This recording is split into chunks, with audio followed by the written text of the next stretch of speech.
ከልጃችን ጋር ገና ብዙ አመት እንኖራለን። ሚራ እንዳላመመሽና እኮ ደህና እንደሆንሽ በደንብ አድርጌ አውቃለሁ።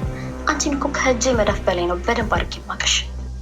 በድብቅ 4 ሚሊዮን ብር የሸጠችው ሚራ እርስ በርሳቸው እያፋለማቸው ነው።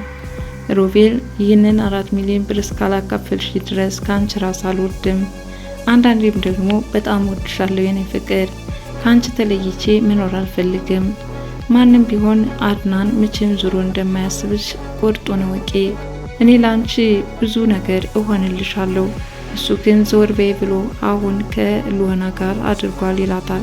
ሚራ በበኩሏ ሮቤል በምን አይነት መንገድ እየቀረባት እንደሆነ ስለተረዳች አንተ አስመሳይ ነህ፣ እኔ ግን ወደ ባሌ ተቀርብቻለሁኝ፣ ሳይመሽብህ መጓዝ ትችላለህ እያለችው ነው። እሱም ይህንን ብር ትቼማ እንዴት እጓዛለሁ?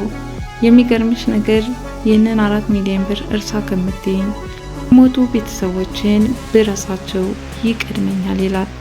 በዚህ አይነት ሁኔታ እርስ በርሳቸው ፍልሚያ ውስጥ ገብተው በመጨረሻም ሚራ በደበቀችበት አጋጣሚ ሲከታተላት ስለነበረ ብሩን ይዞ ለማምለጥ እየተጣደፈ ነው። ይሁን እንጂ ሚራ ከጀርባው በመምጣት አትቀተዋለች። ሮቤል አቅመ ቢስ ሆኖ ሲልፈሰፈስና በሚራ ቁጥጥር ስር ውሎ ፈተናውን ሲያይ ተመልክተናል። በዚህን ሰዓት ማን ደርሶ ህይወቱን ይታደገዋል? መቼም እነዛው ቤት ውስጥ ያለው መከረኛ አድናን፣ ቀጥሎም ደግሞ ሉዋና ልትሆን የምትችለው። መቼም ምስኪኗ ሉዋና አንዳንዴ ደካማ ጎኗ እየታወቀ ነው። ሰዎች ሲጎዱ ማየት አትፈልግም። አሁንም ቢሆን ሮቤል ሚራ በጥፊ ከርብታው መሬት ላይ ከዘረረችው አንቺ በምን አይነት ጨካኝ ነሽ? እንዴት ሮቤልን እንዴት ትከረብቸዋለሽ? ብላ ከሚራ ጋራ ሌላ ሰጣ ገባ ውስጥ ትገባለች። አድናንም ቢሆን ወንድሜ ምን አደረግሽው ማለቱ አይቀርም። ሰይጣን ወንድሙ ለዛውም የራሱ ቤት ተሽጦ ይህንን ገንዘብ ኪሴ ካላስገባው እያለ የማይቆፍረው ተራራ የማይንደው ገደል የለም። ይሁን እንጂ ሮቤል አንዱንም ማሳካት ባይችልም ክፉ ስራው ግን ሰይጣንን ያስንቃል። እጅግ በጣም የሚገርም ነው የሮቤል ነገር። ሰላም ውድ የሉዋና ድራማ ተከታታዮች እንደምን አላችሁ? በያላችሁበት በዓለም ዳርቻ ሰላማችሁ ይብዛ እያልኩኝ ዛሬም እንደተለመደው በአዲስ ቪዲዮ መጥተናል። ቀጣዩ ክፍል ምን ሊሆን ይችላል እንመለከተዋለን። ሉዋናና ሚራ ክፉኛ ሲታገሉ ቆይተው መሬት ላይ በተዘረሩበት አጋጣሚ አሁን ማን ይመጣላቸዋል? በ4 ሚሊዮን ብር እየታገሉ እንደሆነ አድናንና ሉዋና ያውቁ ይሆን? መቼም የሆነ ዘዴ ፈጥረው አይ እኛ የተጣላንበት በሌላ ጉዳይ እንጂ ጭራሽ የገንዘብ ነገር እንዳልሆነ ሁሉንም ይከረባብቱታል። ይህን ልል የቻልኩበት ደግሞ በመጀመሪያ ሉዋና ይሄውልሽ ሳራን እየጣላቸዋት አሁን ከናንተ ራስ አልወርድም በማለት ስለት ይዛ እያስፈራራች በነበረችበት አጋጣሚ ወዲያውኑ ሮቤል መጥቶ ሚራን ታያት፣ ምንም የምታውቀው ነገር የለም በማለት ነገሩን እንደሸፋፈኑትና ሉዋናን ሀሳብ እንዴት ማስቀየር እንደቻለ ተመልክተናል። አሁንም ቢሆን ሮቤል ወይ ራሱን የሳተ መስሎ ምንም ነገር ባለመስማት ጆሮውን ጥቅጥቅ አድርጎ ይደፍናል። ሚራም በበኩሏ እንደዚሁ በአድናን ላይ ያደረገችውን ትሪት አሁንም በተመሳሳይ መንገድ ትደግመዋለች። ምን እንደተፈጠረ አላውቅም፣ ሆዴን አመመኝ፣ እረ ጽንሱ ረበሸኝ እያለች ብዙ መላምቶችን መፍጠሯ የማይቀር ነው። አድናን በበኩሉ ነፍሰ ጡሯ ሚስቴን ምን አደረካት? አንተ ነገረኛ፣ ደግሞ ልጅን ልትጎዳው ትፈልጋለህ እንዴ? አሁኑኑ ውጣልኝ በማለት ጣቶቹን የሮቤል ራስ ላይ ይቀስራል። ሮቤልስ ምን ያደርጋል? እሱም የራሱን ማምለጫውን ይፈልጋል። ዞሮ ዞሮ ግን 4 ሚሊዮን ብር እንዳይታወቅባቸው ሁለቱም በድብቅ ይዙታል። ጭራሽ እየተጣሉ ስላሉት ስለ ገንዘብ ጉዳይ ማንሳትም አይፈልጉም። ልክ እንደ ሳራ ማለት ነው።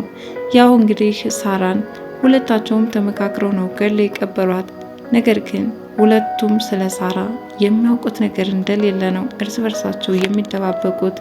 ሚራ መናገር ብትፈልግም የኔስ ከባባድ ሚስጥር አላድን እኩል የሚያውቀውን ነገር ለአድናን ተናግሮ ከዛስ መውጫ መግቢያ ያሳጣኝ እንዴ?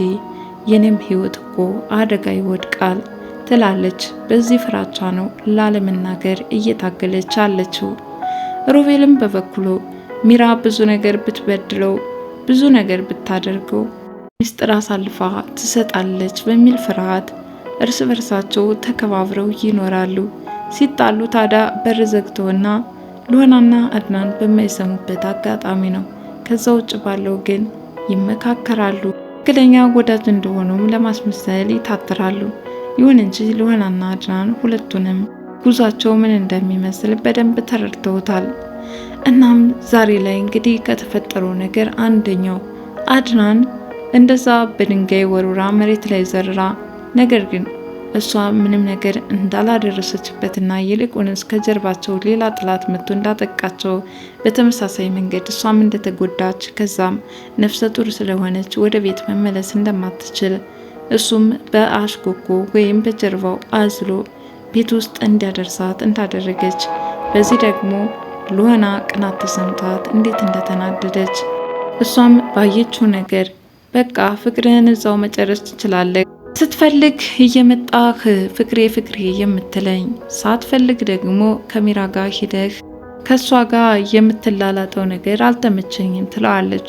አድናን ነፍሰ ጡር ስለሆነች ወደዚህ ቤት መምጣት ስላላስቻላት ማን እንደመታን ባናውቅም ሁለታችንን ተጎድተን በወደቅንበት አጋጣሚ ነው አንስቼ ያመጣዋት በማለት የነገራት ቢሆንም ሉና በዚህ ነገር አልተዋጠላትም። ምክንያቱም እስከ መቼ ድረስ ነው ነፍሰ ጡር እያልክ ያቆለባበስክ እኔን የምትጎዳይ ብለዋለች። በመጨረሻም ግን ሉና ለይቅርታ ችግር አልነበረባትም። የአድናንን ሁኔታ በደንብ ተረዳችው። ችግሩ ግን ስልክ የተደወለበት ማለትም ሳራ እህትሽ እኔ ጋ ናት ነይ መተሽ አግኛት የተባለው ስልክ ተደልቷል። ይህ ስልክ እንግዲህ የማን ሊሆን ይችላል ብላችሁ ታስባላችሁ? እኔ በበኩሌ የራሱ ሮቤል ሆን ብሎ ከሌላ ሰው ጋር በመነጋገር አድናን እንዲወጣና ከዛም እንደተለመደው ለማሳፈን ስለፈለገ ነበረ። ነገር ግን አልተሳካለትም። በእርግጥ መንገድ ላይ የሚራ ጥቃት ቢደርስበትም ከአጋቹ ቢገባ ደግሞ ከዚህ በላይ ሊደርስበት ይችል ነበረ።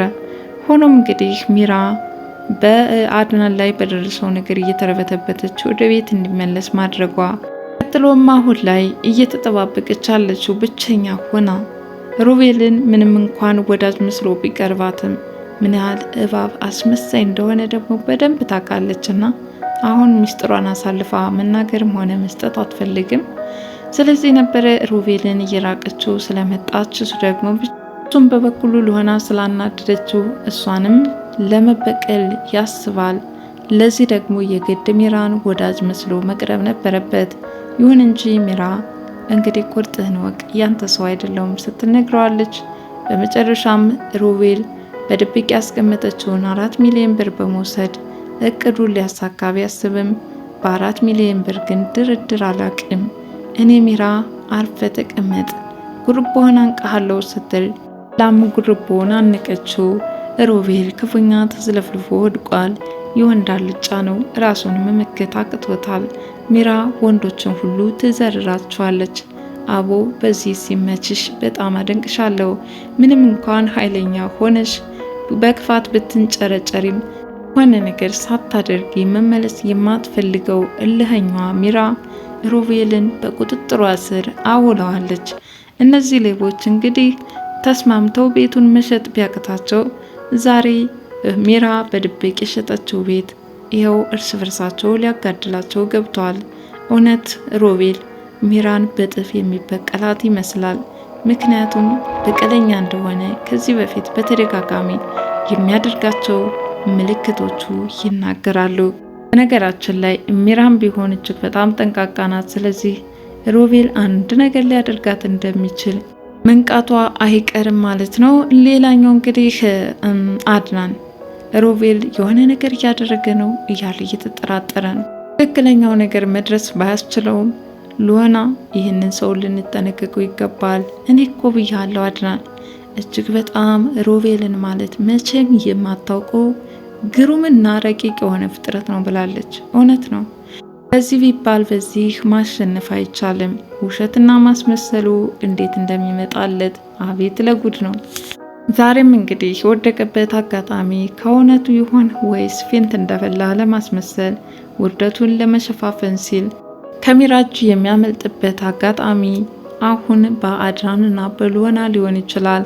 ቀጣዩን ክፍል ይዤላችሁ እስከምመጣ ድረስ ለዛሬ ያቀርብኩላችሁን ይመስል ነበር። ለዚህ ቻናል አዲስ የሆናችሁ ሰብስክራይብ ያላችሁ ቤተሰብ እንድትሆኑበት እናጠይቃለሁ። ባይ ባይ።